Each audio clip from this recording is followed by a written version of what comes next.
Hi, I'm Barb Cooper and this is HelpMySquashGame.com. I'm so thrilled you made it to this TV show. This has been a lifetime dream of mine. I've been involved in squash since I was 19 years old. I played for England for 14 years, was the national coach there for 8. Then I came to Canada, my new adopted country, and when I got my citizenship, I played for Canada and was privileged enough to be the national women's coach of the Canadian team as well. And in that time, I've actually had an extraordinary life, and it's all through squash. And now what I wanted to be able to do was give back to the game I love, and I'm using this medium because I went and found the UIBC Ultimate Internet Bootcamp for internet. And I got trained on how to use internet as a vehicle to reach people. And now I can use that, and I use the skills that Alex Mendosian and Andrew Locke have actually given me with T. Harv Eker, the guy who wrote The Secrets of the Millionaire Mind. And here we are. What a great day. This is show number 1. So the first thing I wanted to do was share with you a little bit of stuff on equipment. And I know you will go into a shop and people will say, yes, buy this racket or that. But I figured it might be useful for you to understand actually the differences in some of the rackets. So I brought a couple with me. And this is the newest one from Black Knight. It's called the Galaxy. And if you read on the inside of the frame, it will give you most of the technical specs that you need to know for this racket. It's got this red string, which is a power nick. It's an 18 gauge string. That means 18 is thin.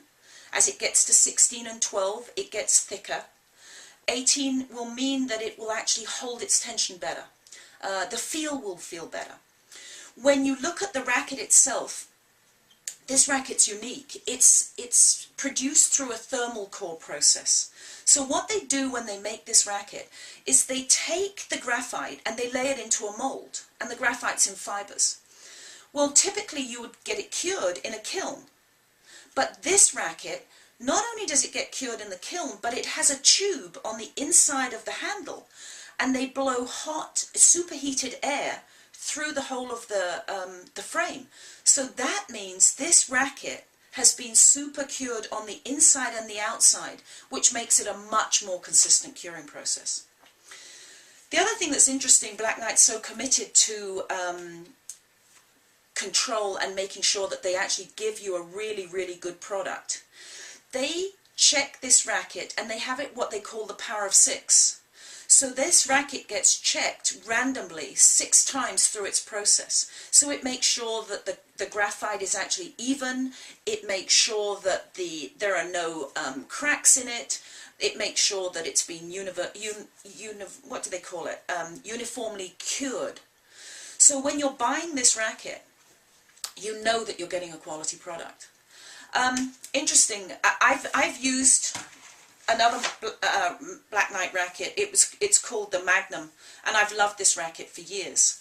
But now that I'm moving on to this Galaxy, I'm finding that this one works very, very well for me for both singles and doubles. It's an ideal racket for that. Its stiffness is about 91 on the scale, and you can read all of this inside.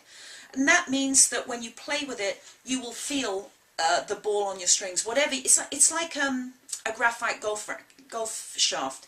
The stiffer it is, the more you get on the shot. The problem with that is, of course, wherever you hit it, it's going to go there too. But you can always tell the stiffness of a racket if you hold it, hold the throat, hold that at the head. Now pull it against yourself and you'll see whether the racket gives. If you were to try an aluminum racket, you'd find it would really wow. That's not so useful for playing. It doesn't have the same feel, and if you're hitting a ball, you're not getting quite the same instant contact. Lastly, with this racket, and this is one of the reasons I like it, it's headlight. So if you look at the weight, it says 140 grams, but actually its swing weight is 135, so it gets lighter as you swing it.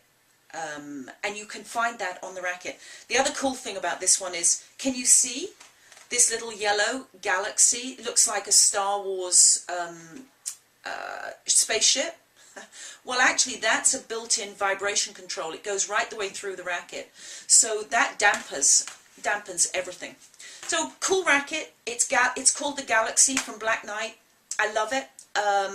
Plays brilliantly.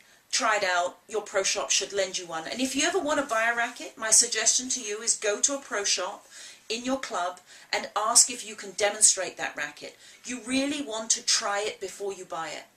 And the other tip I can give you on rackets is when you pick it up and you hit the first 5 balls, if you like it, keep it. If you don't like the feel on the first 5 balls, please put it to one side. What happens with so many people is they convince themselves because they like the price. And truthfully, what you really want to do is buy a racket that's going to serve you for a good period of time. And most rackets will last a year, 2 years. Fortunately, it's not like tennis, right? Here, we're eventually going to break it, so we have an excuse to buy a new one. So never feel worried about the racket that you discard. Always pick up a racket and enjoy hitting with it, and that's the one that's going to serve you well. Okay, now let's go on, and what I want to deal with now is a mental skill. And when we're talking about mental skills, one of the biggest things I find that squash players aren't able to do is they're not able to, once they've started to lose their focus, they're not able to bring it back quickly. So I'm going to give you a very quick tool to be able to bring back your focus very quickly. And it's just learning to take a breath. I'm actually asking you to breathe. So I'm going to take you through that right now.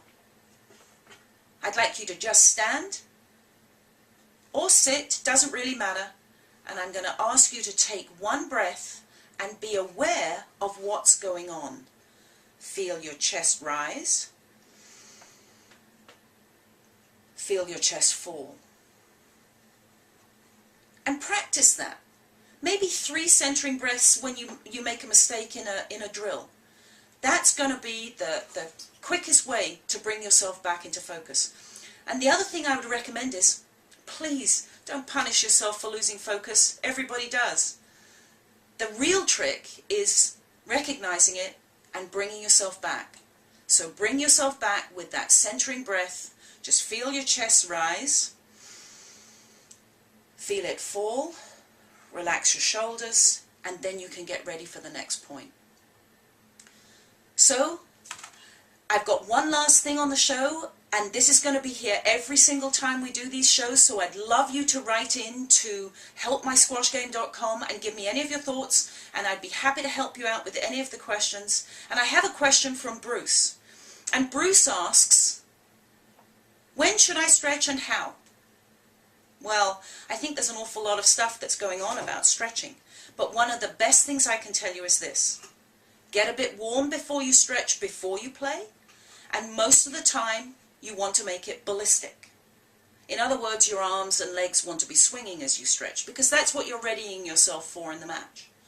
And then at the end of the match, to cool down, take a much longer stretch and hold most of them for about 30 seconds. No bouncing, just hold them for 30 seconds. Well done. And I hope that helps you. This is Barb Cooper from helpmysquashgame.com. Love to hear your comments. Signing off.